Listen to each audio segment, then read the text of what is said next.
Professor Naval Kishore Yadav. जवाब भी आया है महोदय। मेरा प्रश्न यह है मोटा मोटी कि आपने जो बीपीएससी टीचर है उसको सीनियर बना दिया और जो सक्षमता परीक्षा नियोजित शिक्षक ने दिया उसको आपने जूनियर बना दिया। तो जो सक्षमता परीक्षा दिया है वो 15 साल 10 साल 17 साल 18 साल तक लगातार वो कार्य करता रहा शिक्षण संस्थानों में, और उसके 15 साल 18 साल के निरंतरता आप नहीं जोड़ेंगे तो वह डिमोरलाइज फील करते हैं। और दुनिया में कहीं ऐसा नहीं है कि एक ही काम में हम लगे रहे हों और हमको वो वरीयता का लाभ नहीं मिले। मैं माननीय मंत्री से आग्रह करना चाहता हूं कि जो नियोजित शिक्षक हैं और जो सक्षमता पास किए हैं उनको उनके सेवा काल का जो जितना वर्ष तक उन्होंने स्कूलों में पढ़ाया है उसको उसमें जोड़ते हुए सीनियर बनाया जाए। सरकार का इस पर क्या कहना है? एक मिनट पूछिए। हम लोग सभी जानते हैं यहाँ तीन लोकतांत्रिक ढांचे में तीन तरह की सरकार है, केंद्र सरकार, राज्य सरकार और लोकल गवर्नमेंट, स्थानीय स्वशासन की सरकार। और उसके तहत माननीय मुख्यमंत्री जी ने उस समय नियोजन इकाई के द्वारा नियुक्ति करवाया। जो माननीय सदस्य का सवाल है वह इसलिए भी अनिवार्य है और अपरिहार्य है कि उन्हीं शिक्षकों के अनुभव के आधार पर सरकारी विद्यालयों में प्रधानाध्यापक के रूप में नियुक्ति की गई, प्रधान अध्यापक के रूप में नियुक्ति की गई, शिक्षण प्रशिक्षण महाविद्यालय में व्याख्याता के रूप में नियुक्ति की गई। उसमें आप उनका अनुभव मान रहे हैं। राज्य सेवा संवर्ग के भी कोई अगर भारतीय प्रशासनिक सेवा में जाते हैं तो वो सरकार स्टेट टू सेंटर होता है, सेंटर टू सेंटर होता है, तो लोकल गवर्नमेंट टू स्टेट क्यों नहीं हो सकता है? इतने दिन की सेवा, वो भी नियमित सेवा।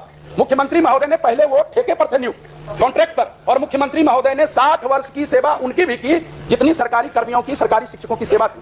तो मुझे नहीं लगता इसमें कोई विवाद है। विभाग द्वारा यह विवाद जरूर पैदा किया जा रहा है, शिक्षकों में असंतोष बनाया जा रहा है, पठन पाठन का कार्य प्रभावित हो रहा है। इसीलिए इसमें मंत्री महोदय आप एक बार समीक्षा करें और सरकार के संवैधानिक स्वरूप को देखते हुए जो माननीय सदस्य का प्रश्न है उसके अनुरूप उनको यह हकदारी मिलनी चाहिए। माननीय सभापति महोदय, जहाँ तक शिक्षकों के वेलफेयर का प्रश्न है या फिर शिक्षा जगत में जितनी सुधार हुए हैं, अगर उसमें डिटेल में जाएंगे समय लगेगा, लेकिन यह कहना कि शिक्षकों के विरुद्ध है सरकार या उनका ख्याल नहीं रख रही है सही नहीं है। लेकिन जो कॉन्स्टिट्यूशनल पोजीशन है, हम निश्चित रूप से आपके प्रस्ताव पर विचार करेंगे, लेकिन जो कॉन्स्टिट्यूशनल पोजीशन है वो भी माननीय सदस्य जान जाएं।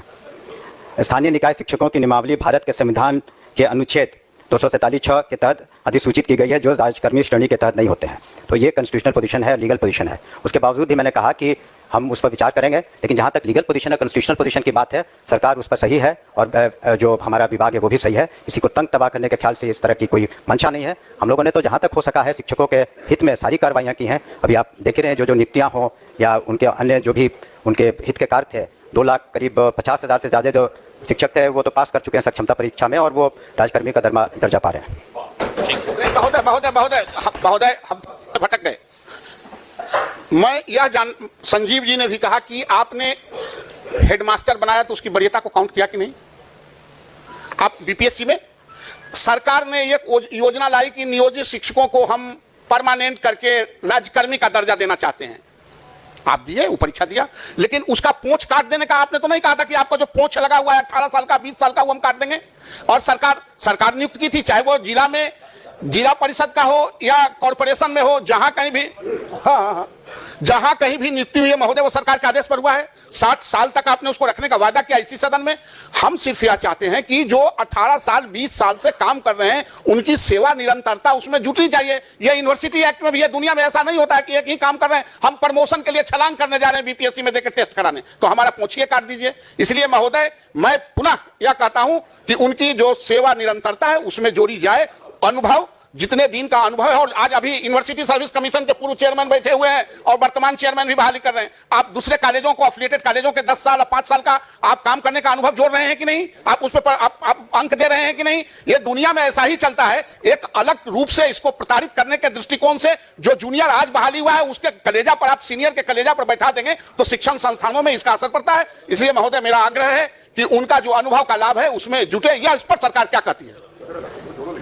सभापति महोदय, प्रताड़ना की तो बात मेरे समझ के परे है और शायद इस सदन के समझ के भी परे है। शिक्षकों को जहाँ तक सुविधा दी जा रही है, एक चीज़ माननीय सदस्य भी बताना चाहेंगे, चूंकि उन्होंने लीगल प्रोविजन की बात की, हमने भी किया, तो क्या जो सक्षमता पास करने के पहले जब वो जो शिक्षक थे जिसे नगर निकायों ने या पंचायती राज व्यवस्था के अधीन उन्हें नियुक्ति दी गई, उन्हें टेम्परेरी स्तर पर या कॉन्ट्रैक्चुअल पर, तो वो हकदार नहीं थे न्यू पेंशन पॉलिसी के।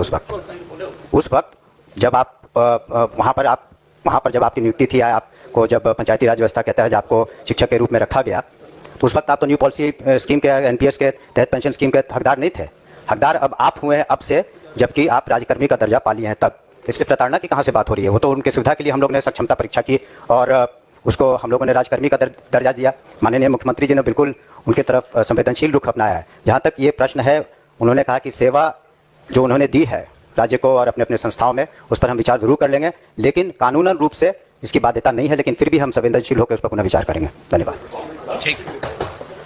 माननीय सदस्य जादव। इतना सीट खाली है, इसमें हम समाज कल्याण विभाग का, स्वास्थ्य विभाग का, सारे विभाग का है, जो आज भी जब रिपोर्ट आता है तो कहता है प्रक्रियाधीन है, जो हमारे नेता भी बोलते हैं। इसमें देखते हैं हम कि सहायिका का 11,577 पद खाली है, और हमारे साथी कहते हैं भारत सरकार से 12,000 रुपया पर केंद्र पर मिलता है, और मिनिमम जो है वहां रखना है बच्चा 40। अब 40 बच्चा पर 12,000 के रुपया से 10 रुपया रोज उस गरीब बच्चा के लिए दिया जाता है। मैं तो कहूंगा अभी डबल इंजन की सरकार है, आप डबल इंजन की सरकार है, आप लोग जो है कम से कम आप इधर देख के बोलिए, जो अपनी बात कहिए। जो राशि दिया जाता है वहां, मैं तो कहूंगा पर केंद्र पर कम से कम भारत सरकार 20 से 25 हजार राशि उपलब्ध करा दे। अभी देख रहे हैं हम सेविका का मानदेय है, सेविका का 7,000, सहायिका का 400। ये लोग कहते हैं कि हमारी सरकार में महिला का सशक्तिकरण हुआ है, महिला आगे बढ़ी है। आशा का कितना मिलता है? एक डिलीवरी कराने पर 300 रुपया। जो रसोईया, जो हमारे गांव की, हमारे घर की बहू बेटी, गरीब की बेटी है, उस रसोईया को मिलता है 1,500 रुपया। आशा, सेविका, सहायिका, रसोईया, इस सब का क्या हुआ? जबकि हमको जहां तक मालूम है कि गठबंधन के सरकार में रसोईया का जो है मानदेय बढ़ने वाला था, आज तक लागू नहीं हुआ है। अध्यक्ष महोदय, 40 से 50% आज भी आंगनबाड़ी केंद्र है जहां शुद्ध पेयजल का व्यवस्था नहीं है और न वहां शौचालय का व्यवस्था है। हम लोगों को कितना आदमी कहता है कि भैया शौचालय बनवा दीजिए, जबकि हमारे एक साथी ने कहा है कि इतना 1,000 करोड़ रुपया बचा है, खर्च नहीं हो रहा है। महिला पर्यवेक्षिका का 4210 पद सृजित है और 1506 पद खाली है। लिपिक का 753 पद सृजित है, 468 पद खाली है। अध्यक्ष महोदय, जिला समन्वय का भी 38 में से 7 पद खाली है। देखते हैं जो डाटा है इनका, उसमें देखते हैं कि प्रक्रियाधीन है। तो जब इतनी रिक्तियां हैं तो काम कैसे अच्छा हो रहा है? पैसा कहां से खर्च हो जाएगा? जब हमारे पास हैंड नहीं है तो पैसा कौन खर्च कर देगा? और अभी देखे हैं कि भाई जी बोलते हैं कि हाँ 5 से पहले हम लोग, अध्यक्ष महोदय, हम लोग का भी उम्र हुआ, 59 साल उम्र हुआ। हम लोग देखे हुए हैं कि 5 से पहले जो आदमी, गरीब आदमी 90 से पहले जो कुर्सी पर नहीं बैठता था, जो इस सदन का मुंह नहीं देखने वाला था, आदरणीय लालू जी ने उसको सम्मान दिलवाया और सम्मान दिलवा के सड़क से लेकर सदन तक भेजने का काम किया। और लालू जी ने अगर सम्मान दिया है, बिहार की जनता को भरोसा है कि तेजस्वी जी काम देंगे। आप लोग चिंता मत कीजिए, 2025 का इंतजार कीजिए। अध्यक्ष महोदय, अभी कबीर अंत्येष्टि का बात हो रहा था। जब एक्सीडेंट में गरीब का बच्चा मर जाता, गरीब का परिवार का कोई मर जाता, पहले था कि मुखिया जी को आदेश था कि हाँ उसी समय उसके परिजन को दाह संस्कार से पूर्व जो है उसके परिजन को पैसा दे दिया जाता था ताकि उसका दाह संस्कार हो जाए। अब क्या नियम बन गया है कि अब एंट्री करवाइएगा तब पैसा जाएगा। कफन को खरीदने के लिए भी सरकार के घर में एंट्री कराना पड़ेगा।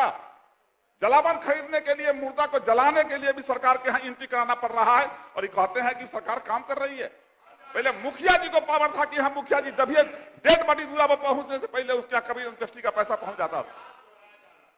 तो यहाँ तो भरोसे नहीं है किसी पर, किसी को किसी का भरोसा नहीं है, न पदाधिकारी को हम लोग पर, हम लोग का पदाधिकारी पर। ऐसे तो बिहार चल रहा है। 2013 का बहुत सी बच्चियां ऐसी है, 15 से पैसा शुरू हो गया। 2013 से और 15 के बीच में कन्या विवाह का पैसा, जो बच्चियां